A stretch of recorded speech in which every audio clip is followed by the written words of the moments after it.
So this is our numerical problem. तो इस problem में क्या कह रहा है कि ये विजिबल है।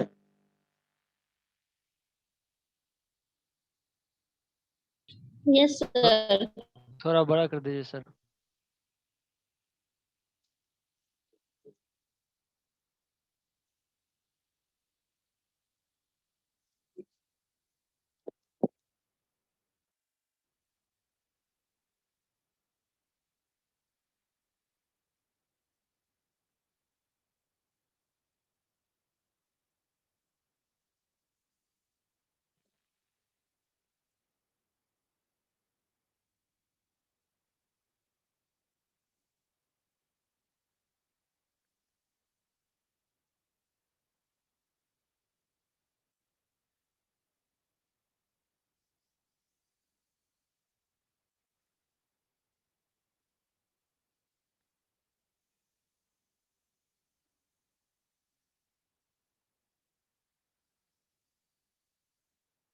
ओके, सो क्वेश्चन है कि 220 volt 100 ampere DC series motor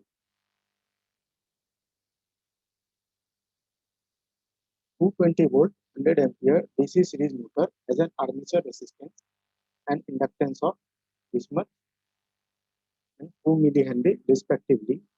A field winding resistance and inductance are 0.04 and 18 millihenry respectively. ठीक है, running on no load. ठीक है, as a generator, the field winding is connected to separate source. It gives the following magnetization characteristic at 700 rpm. So this is our field current, this is our terminal voltage.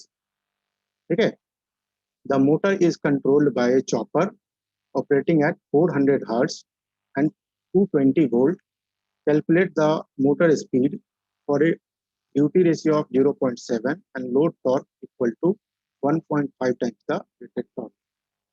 So this is our numerical. So यहाँ तक इस question में क्या है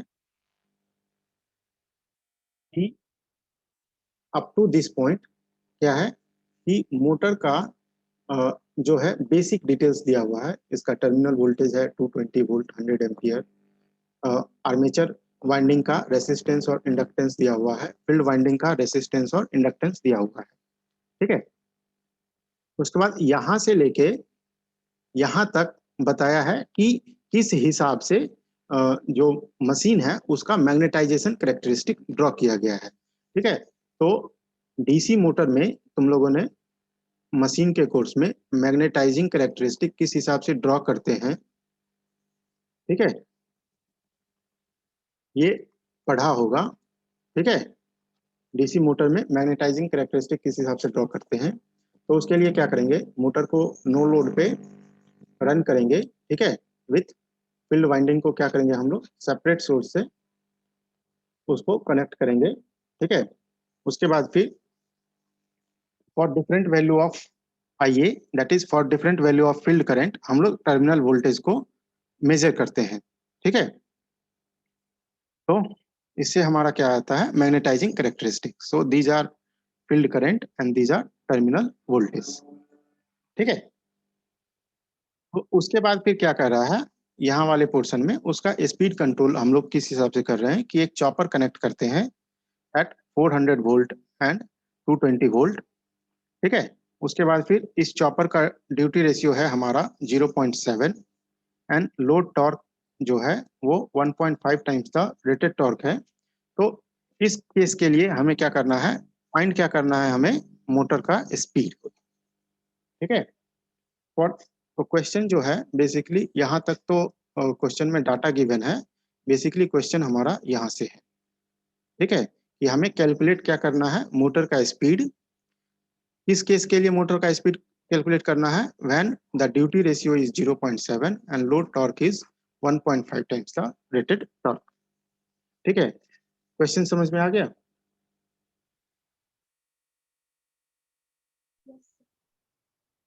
हाँ, कैसे find करेंगे,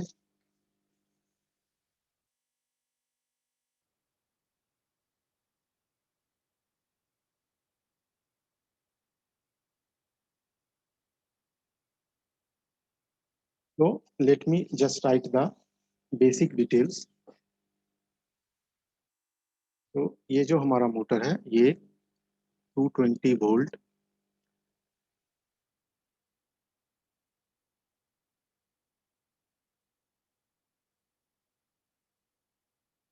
100 ampere DC series motor है। तो these are 220 volt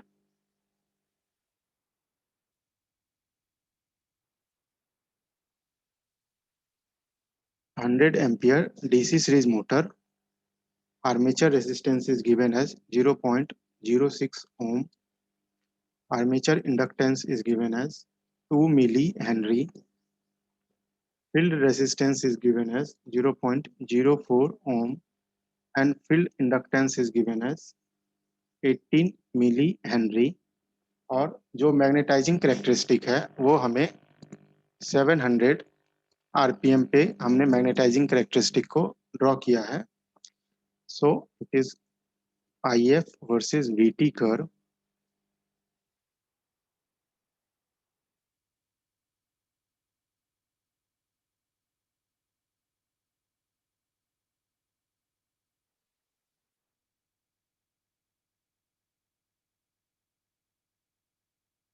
This is IS versus VT curve and it is given as 25, 50, 75,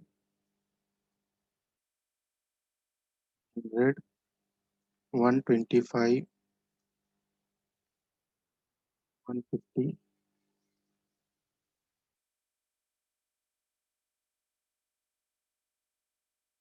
175 और corresponding to IF value हमें क्या given है? Value of terminal voltage. So this is 66.5, 124, 158.5, 181, 198.5,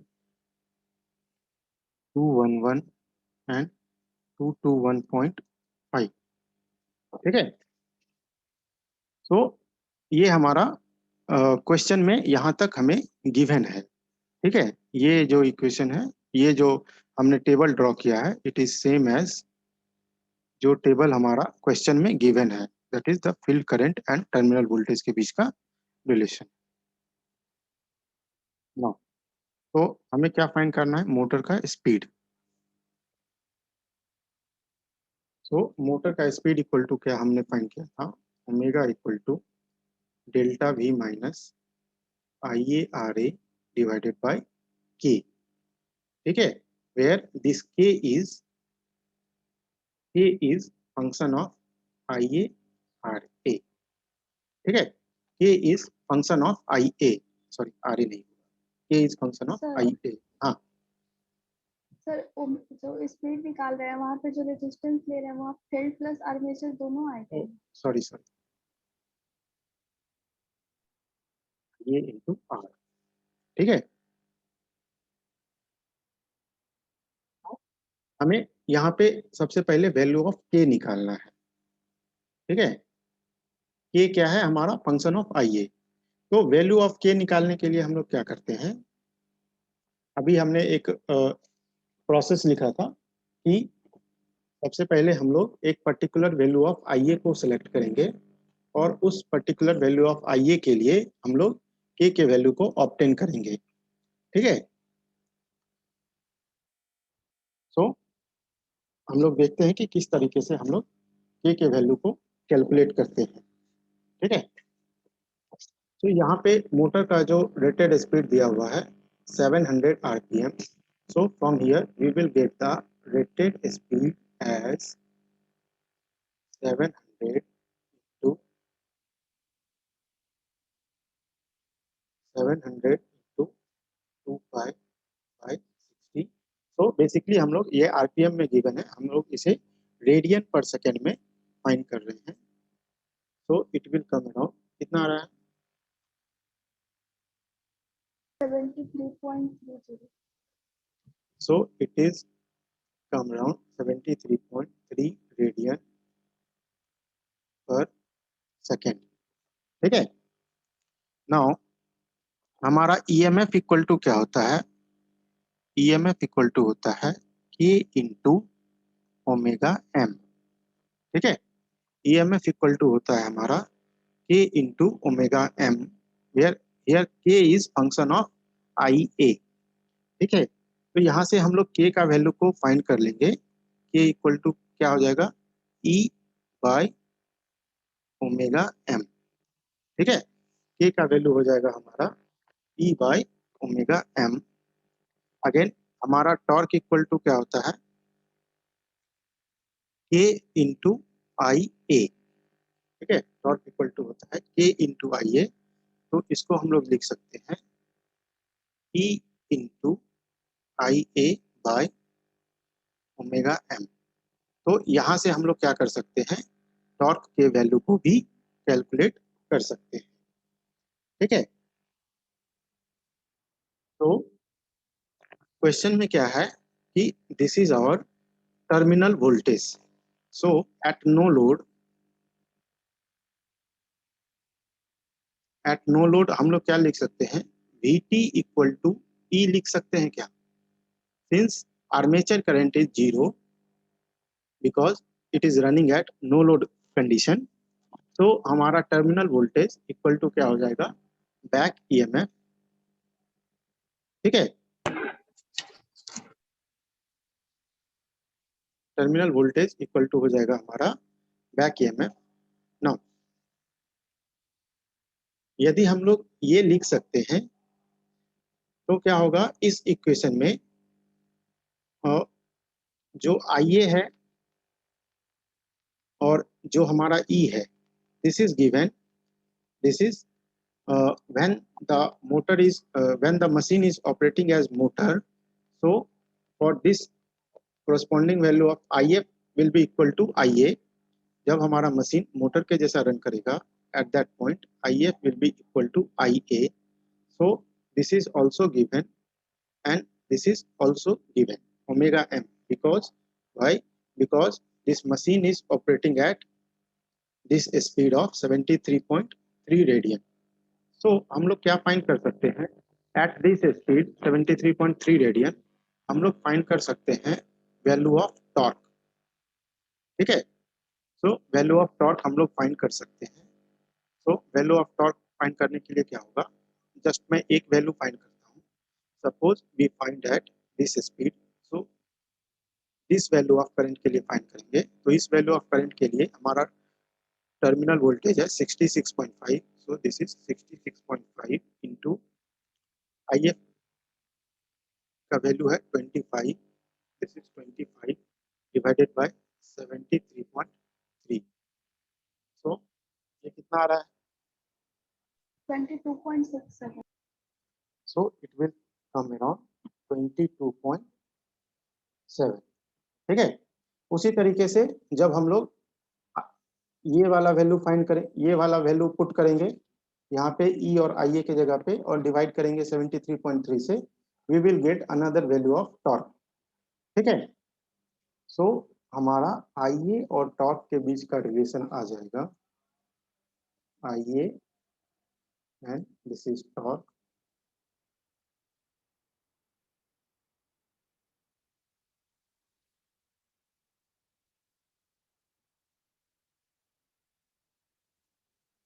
So this is again 25, 73,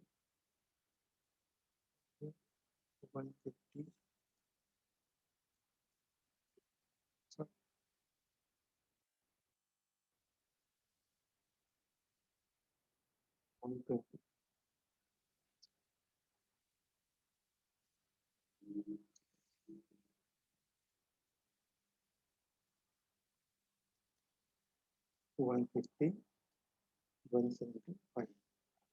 okay, so for all this value हम लोग torque का value को calculate कर लेंगे। तो इस केस में हम लोगों ने अभी कैलकुलेट किया 22.7। उसी तरीके से इसके लिए कैलकुलेट कर लो। So it will come as 84.6,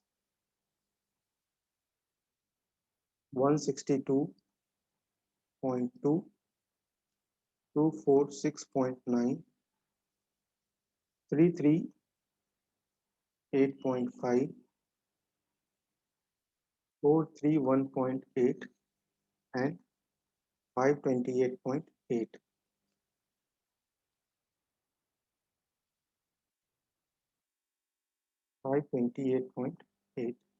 This is in newton metre, this is in ampere.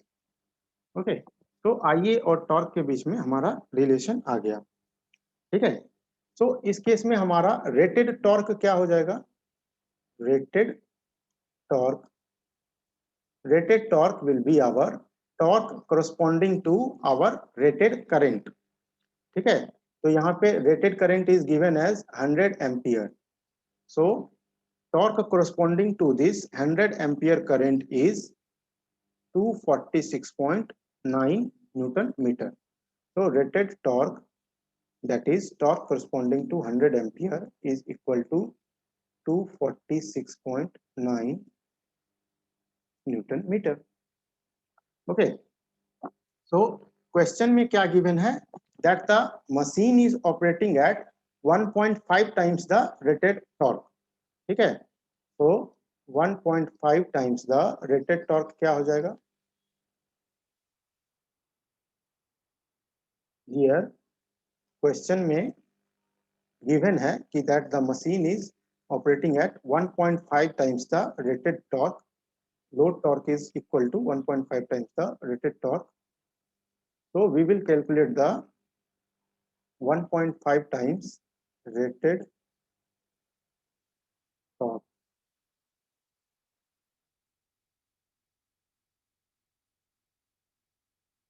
तो 1.5 टाइम्स द रेटेड टॉर्क क्या हो जाएगा? It is 1.5 into 3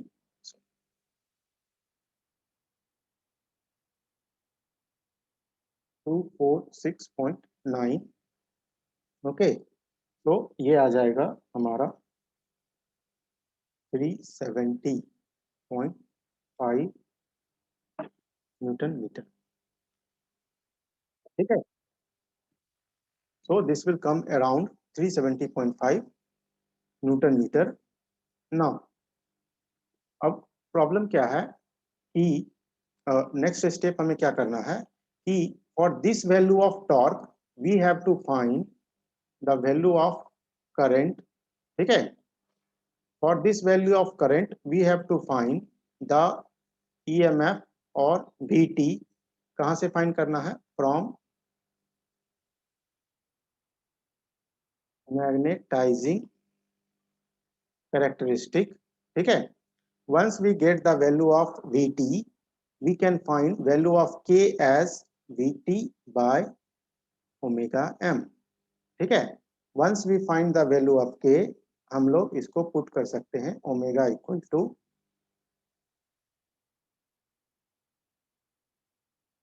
minus IA/RA divided by K. ये वैल्यू को हम लोग यहाँ पे पुट करेंगे, we will get the speed. ठीक है, सो अभी आगे का स्टेप समझ में आ गया कैसे करना है. क्वेश्चन में सिंस हमें गिवन है कि 1.5 टाइम्स द रेटेड टॉर्क है, load torque equal to 1.5 times the rated torque है, तो हमने ये टॉर्क का वैल्यू फाइंड कर लिया. ठीक है, अब इस टॉर्क के वैल्यू के कोरस्पॉन्डिंग हम लोग करंट का वैल्यू को फाइंड करेंगे. ठीक है, उस करंट के वैल्यू के कोरस्पॉन्डिंग फ्रॉम मैग्नेटाइजेशन कर्व हम लोग Vt के वैल्यू को फाइंड करेंगे और फ्रॉम दिस इक्वेशन हम लोग K के वैल्यू को फाइंड करेंगे. और एक बार जब हमें K का वैल्यू मिल जाएगा उसे हम इस इक्वेशन में पुट करेंगे, हमें क्या मिल जाएगा? स्पीड मिल जाएगा, जो कि हमें निकालना है. लेकिन यहाँ पे एक प्रॉब्लम है. क्या प्रॉब्लम है कि for this value of rated torque, इस ये जो ग्राफ है इस ग्राफ में हमें IA का वैल्यू पता नहीं है. ठीक है, for this value of torque IA का वैल्यू पता नहीं है. हमें क्या पता है कि when the current is 125 ampere, the torque is 338.5 newton metre. और when current is 150 ampere, the torque is 431.8 newton metre. So जब हमारा टॉर्क है 370.5 जो कि आता है इसके और इसके बीच में, ठीक है, जो कि आता है इसके और इसके बीच में, तो जो करंट होगा वो करंट होगा 125 से बड़ा, ठीक है, करंट होगा 125 से बड़ा और 150 से छोटा, ठीक है। जो करंट होगा हमारा for this value of torque will lie somewhere in this range. तो कैसे फाइंड करेंगे करंट का value?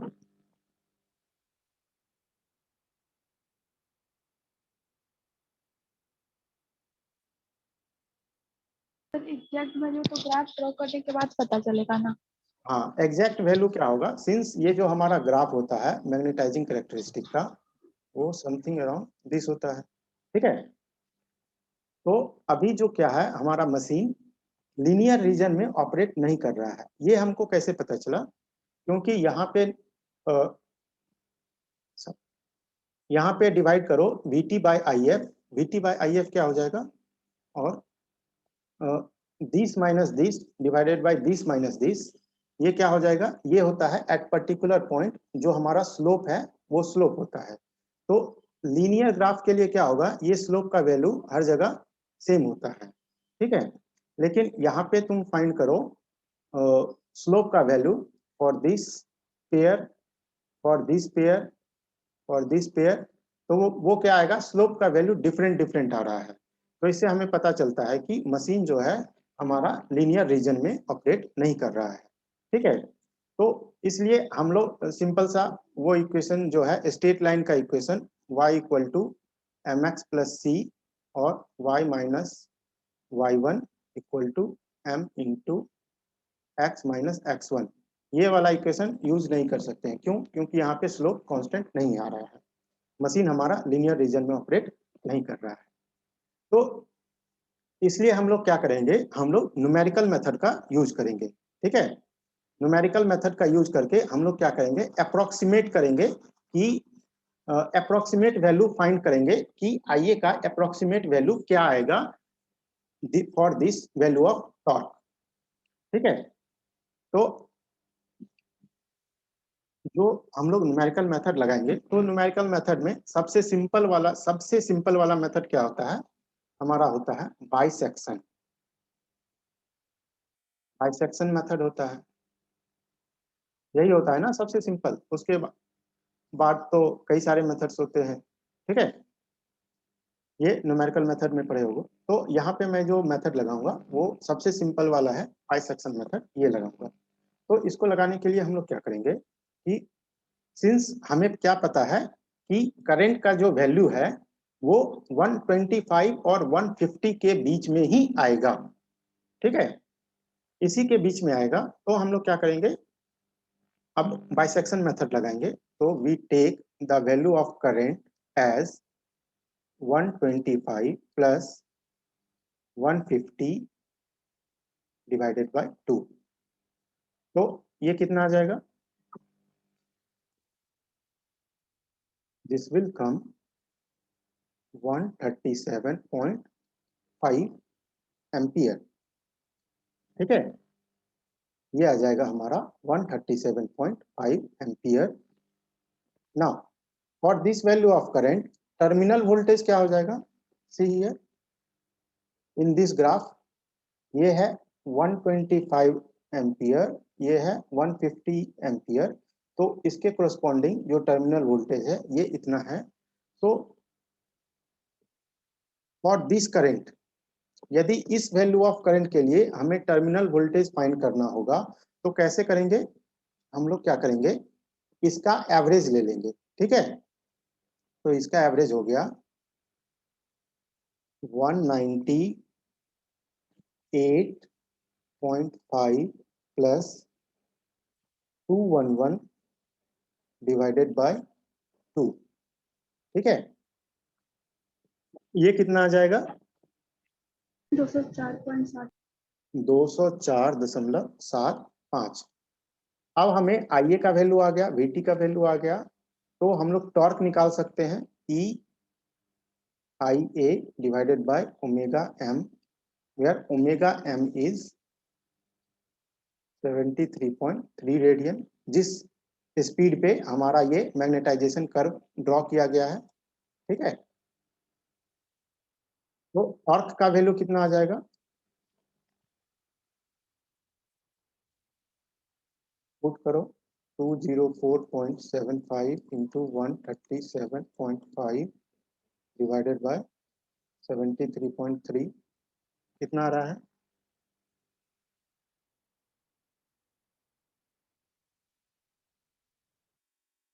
Sir 384.08 384.0808 newton metre.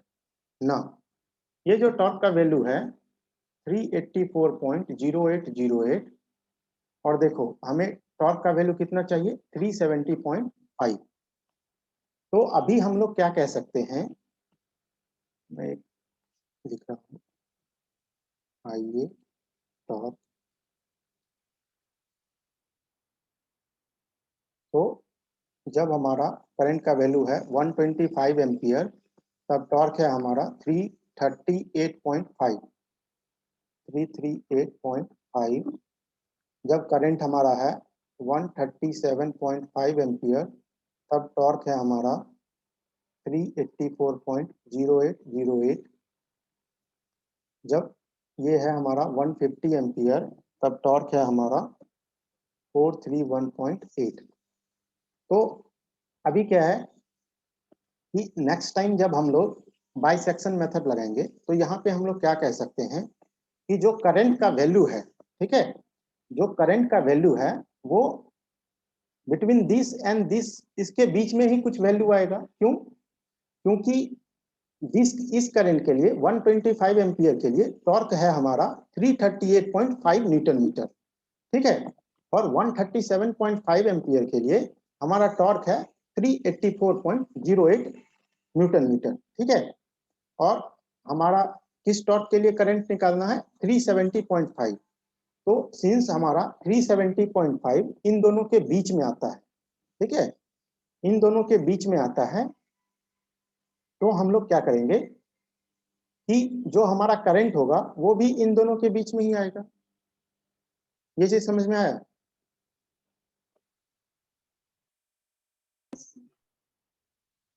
Okay, यहाँ पे बेसिकली हम लोग क्या कर रहे हैं, न्यूमेरिकल मेथड्स का यूज कर रहे हैं। ठीक है, तो हमारा टॉर्क का वैल्यू है 370.5, जो कि आ रहा है इस टॉर्क और इस टॉर्क के वैल्यू के बीच में। तो जो हमारा करंट होगा वो भी ये वैल्यू और ये वैल्यू के बीच में ही होगा। ठीक है, तो अगेन हम लोग फिर यहाँ पे बाइसेक्शन मेथड यूज करेंगे। तो अगेन हम लोग IA इक्वल टू लिखेंगे 125 प्लस 137.5 डिवाइडेड बाई 2। सो ये आ जाएगा हमारा 131.25 एंड टॉर्क हो जाएगा, sorry, for this terminal voltage हमारा आ जाएगा 125 के कोरस्पॉन्डिंग टर्मिनल वोल्टेज है हमारा 198.5 प्लस 137.5 के लिए टर्मिनल वोल्टेज है 204.75 divided by 2, it will come around 201.625। तो इसके लिए हम लोग टॉर्क का वैल्यू फाइंड कर लेंगे यूजिंग दिस इक्वेशन। ये आ जाएगा 361.0270। ठीक है ना, इसके बीच में अभी हमें एक और करंट आ गया। अगेन आइए वर्सेस टी ग्राफ ड्रॉ करेंगे। तो क्या हो गया, 125 के लिए है 338.5, ठीक है, 131.25 के लिए है टॉर्क हमारा 361.03, 137.5 के लिए क्या है, ये हमारा है 384.08, 150 के लिए क्या है हमारा टॉर्क है 431.8। सिंस हमारा लोड टॉर्क कितना है 370.5 है, जो कि इन दोनों के बीच में आता है। तो देखो करंट हमारा किसके किसके बीच में आ जाएगा, 131 से 137 के बीच का ही कोई वैल्यू आएगा करंट का। तो यहाँ जब हम लोग बाइसेक्शन मेथड यूज करते हैं तो क्या हो रहा है, हमारा जो गैप है वो गैप नैरो हो रहा है। पहले हमने क्या किया था, हमारा करंट का वैल्यू किसके किसके बीच में आना था, 135, 125 और 150 के बीच में। तो गैप कितना का था, 25। इसी गैप के बीच में कोई सा वैल्यू आता, फिर हमने क्या किया, एक बार बाइसेक्शन मेथड लगाया तो हमारा गैप नैरो हो गया। अब हमारा 125 और 137.5 के बीच में कोई वैल्यू आएगा, ठीक है। तो ये इसके बीच में का गैप कितना हो गया, 12.5, ठीक है। फिर एक बार हमने बाइसेक्शन मेथड लगाया तो अब हमारा करंट का वैल्यू किसके किसके बीच में आएगा, 131.25 और 137.5 के बीच में। तो ये गैप हो गया 6.25 का, ठीक है। तो हम लोग क्या कर रहे हैं कि सक्सेसिव हम लोग यूज कर रहे हैं बाइसेक्शन मेथड, तो हमारा क्या हो रहा है, गैप डिक्रीज कर रहा है। इसी तरीके से हम लोग आगे प्रोसीड करेंगे तो we will get the value of current. क्या आ जाएगा, आई हैव जस्ट कैलकुलेटेड, तुम लोग भी इसी हिसाब से कैलकुलेट करो तो ठीक।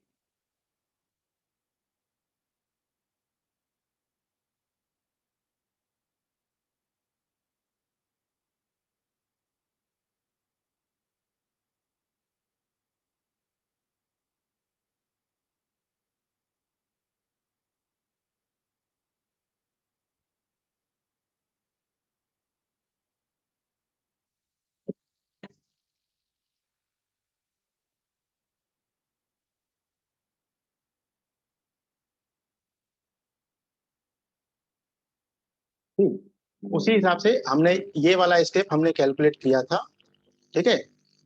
उसके बाद ये वाला भी स्टेप कैलकुलेट किया, यहाँ पे हमारा टॉर्क आ गया, यहाँ पे हमारा टॉर्क आ गया 361.027, ठीक है। अगेन हम लोग next time bisection method use करेंगे तो क्या हो रहा है, हम लोग हमारा जो टॉर्क है वो इन दोनों के बीच का है, इन दोनों के बीच का है। तो हम लोग क्या करेंगे, next time bisection method use करेंगे तो हमारा करंट आ जाएगा 134.375 विच इज बेसिकली इन दोनों का एवरेज। ये का वैल्यू आ जाएगा हमारा 203 दिस मच, जो कि बेसिकली है इस दोनों के बीच का एवरेज। तो हमारा टॉर्क आ रहा है 372। अब देखो यहाँ पे क्या हो रहा है कि हमने गैप को नैरो कर लिया, हमें कहाँ तक पहुंचना है, 370.5 तक। हम लोग चले कहाँ से थे, 384.08 से। अभी हमारा क्या है कि ऑलमोस्ट हमारा 372.5 आ गया, ठीक है। नेक्स्ट टाइम क्या करेंगे, अभी देखो कि हमारा जो next time bisection method use करेंगे तो हमारा क्या हो रहा है, इन दोनों के बीच का ही वैल्यू है 370.5, ठीक है। तो इन दोनों के बीच का, इन दोनों का एवरेज निकालेंगे 131.25 और 134.375 का, इसका एवरेज आ जाएगा ये, ठीक है। Again for this value of current हम लोग ये और टॉर्क का वैल्यू निकालेंगे, ठीक है। नाउ 370.5 है हमारा इन दोनों के बीच में, तो नेक्स्ट टाइम क्या करेंगे, बाइसेक्शन मेथड यूज करेंगे इन दोनों के बीच में, तो इसके और इसके बीच में करेंगे तो क्या आ जाएगा, ये एवरेज आ गया इसका इतना, फॉर दिस वैल्यू ये will be this much, torque will B this much. तो देखो सक्सेसिवली जब हम लोग स्टेप कर रहे हैं तो क्या हो रहा है कि हम लोग इस वैल्यू के करीब पहुंच रहे हैं, ठीक है, 370.5 के करीब पहुंच रहे हैं। तो अगेन और दो स्टेप करेंगे, वी गॉट टॉर्क एज 370.3286, ठीक है, फॉर दिस करंट ऑफ 133.7891। तो अभी क्या है कि हम लोग एक दो स्टेप और यूज कर सकते हैं, ठीक है, ये हमारे ऊपर है, एक दो स्टेप और यूज कर सकते हैं, लेकिन हमें करंट का जो वैल्यू आएगा, अभी देखो ये 133 तो कॉमन आएगा, ठीक है, डिसिमल में कुछ चेंज करेगा, तो अभी हम लोग क्या करेंगे, एवरेज अप्रोक्सीमेट वैल्यू ले लेंगे 133.7, ठीक है। यदि इसके बाद एक दो स्टेप और भी करोगे तो यू विल, हम लोग ये वैल्यू के और ज्यादा करीब जाएंगे, और ज्यादा करीब जाएंगे तो ये आईए का जो वैल्यू आएगा वो आएगा 133 पॉइंट समथिंग आएगा, डेसिमल में 7891 नहीं आएगा, कुछ दूसरा वैल्यू आएगा which will be greater than this 7891 और less than this 9844, ठीक है। इसके बीच का कोई आएगा, सपोज 8 पॉइंट समथिंग आएगा, ठीक है। तो हम लोग क्या करते हैं कि जो करंट का वैल्यू है वो 138.8 ले लेते हैं, और जो ईए का वैल्यू है वो हम लोग ले लेते हैं 202.89, ठीक है। ये समझ में आ गया कैसे न्यूमेरिकल मेथड लगा के हम लोग IA और EA का वैल्यू फाइंड करेंगे for this value of torque, sorry for this value of torque. Hello, sir ये मेथड बहुत ज्यादा लेंदी नहीं हो जाएगा? अगर वैल्यू नहीं आया तो निकालते रहना पड़ेगा। हाँ इसमें तो थोड़ा तो लेंदी हो ही जाएगा, मगर ग्राफ यदि अवेलेबल नहीं है तो और क्या तुम्हारे पास ऑप्शन है? कोई तो ऑप्शन नहीं है, न्यूमेरिकल मेथड यूज करना ही पड़ेगा। मैंने यहाँ पे सबसे सिंपल वाला किया है जिसमें कि जो कन्वर्जेंस है वो लीनियर कन्वर्जेंस है, ठीक है। तुम इसमें और जो और दूसरे मेथड होते हैं ना, और कौन सा मेथड होता है? Newton Raphson. न्यूटन रैप्सन होता है, और रेगुलर फॉल्सी। हाँ जो भी मेथड है ना उन मेथड्स को यूज करके देखो तो तुम्हारा क्या है कि हो सकता है कि 2 स्टेप 3 स्टेप में ही आ जाए, ठीक है। तो यहाँ से हमें IA और EA का वैल्यू आ गया। तो for this value of EA हम लोग क्या करेंगे, EA का वैल्यू कितना आ गया है 202। तो for this value of EA K का वैल्यू फाइंड करेंगे, दिस इज 202.8946 डिवाइडेड बाय 73.3। ये आ गया हमारा K का वैल्यू। K का वैल्यू आ जाएगा 2.7681। K का वैल्यू आ गया तो ओमेगा m का वैल्यू हम लोग फाइंड कर सकते हैं, delta V minus IA/RA divided by K। Delta का वैल्यू गिवन है कितना, 0.7 इंटू टर्मिनल वोल्टेज गिवन है हमारा कितना, 220 volt is terminal voltage, 220 volt is terminal voltage minus IA। IA is also given as rated current। यहाँ पे जो IA का वैल्यू लेना है वो रेटेड वैल्यू लेना है, it is 100 ampere into resistance. Resistance हम लोग क्या लेंगे, ठीक हो गया। यहाँ पे जो रेसिस्टेंस होगा वो होगा R equal to RA plus RF। तो इट इज 0. ना हो गया 0.06 plus 0.04, it is 0.1, it is 0.1 divided by K का वैल्यू है 2.7681। यहाँ से हमारा स्पीड आ गया कितना, 52.0212 रेडियन